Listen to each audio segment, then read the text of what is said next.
Stephanie Walters is a Central Africa analyst, journalist and researcher and the head of Conflict Prevention and Risk Analysis Program at the Institute for Security Studies. She joined us via Skype earlier.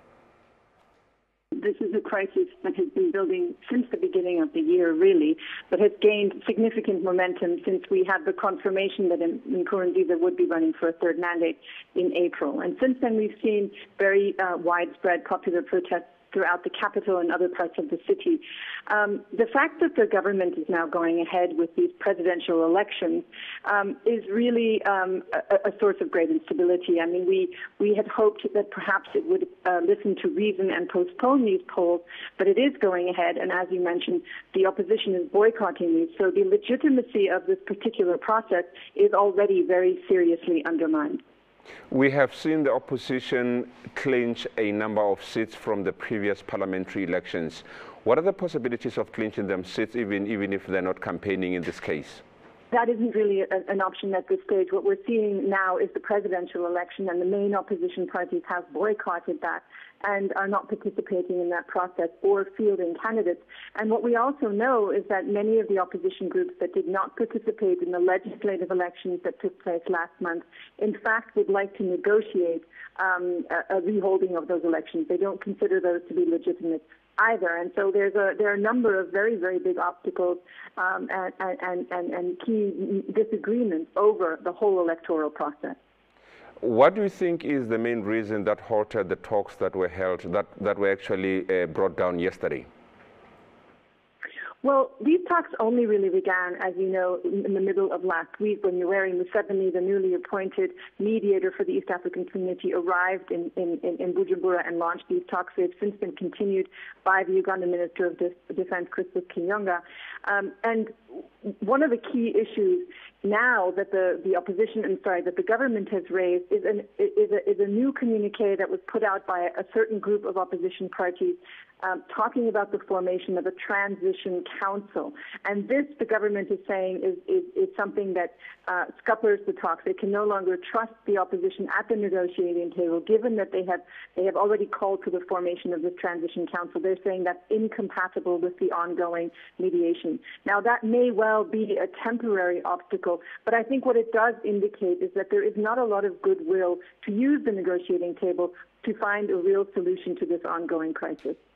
The African Union has distanced itself from the election in Burundi. Is this enough?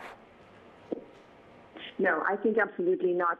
As you say, they've distanced themselves. They're sending a very scaled-down electoral observer team, much smaller than they usually send, and for a much shorter period of time. What the African Union should have done is it should have weighed in and it should have said to the ruling party that it needed to halt the electoral cycle and put everything on hold until some kind of stability and an environment in which free and fair elections could be held, could be reestablished. What we see now is presidential election going forward in an environment where there are massive human rights violations, where the security forces are going after political opposition and human rights activists, and where we just have a climate of general instability. And under those circumstances, free and fair elections cannot take place.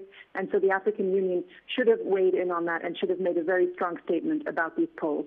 You indicated a month or two ago that regional leaders were key to bringing a solution to the problem. Where do you think they have failed? Again, like the African Union, I think that they just haven't come out strongly enough on this particular issue. There were signs before the coup on May 13th, the East African community urging Nkurunziza not to go for a third term. That language has now been significantly toned down. They too have gone along with these elections. In fact, at their last summit about 10 days ago, their recommendation was simply to delay the elections by 2 weeks, which was very much an inefficient kind of recommendation that would have made no real difference. And I think that they've really not been very strong against what's going on in Burundi. I mean, that may well be because there are other leaders in the region who also would like to extend term limits.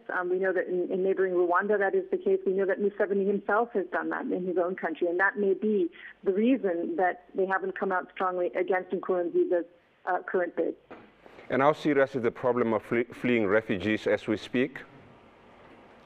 Well, I mean, when you think about the fact that 167,000 people have fled their country in the last 3 months, have chosen to put themselves into a very uncertain situation in refugee camps, leaving behind their families, their jobs, their livelihoods, because they are fearing what's happening in Burundi. I mean, that is just a staggering amount. I think one cannot exaggerate the amount of fear there is in Burundi at the moment, and the amount of just general instability. And it's extremely detrimental, obviously, to the lives of those people, but also it places additional strain on already meager resources in the region and the neighboring countries, but also the international community.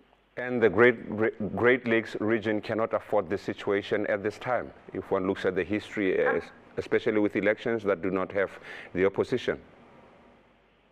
Absolutely not. I think this is a real step backwards for Burundi, which only 10 years ago went to its first post-conflict elections with Nkurunziza as the candidate.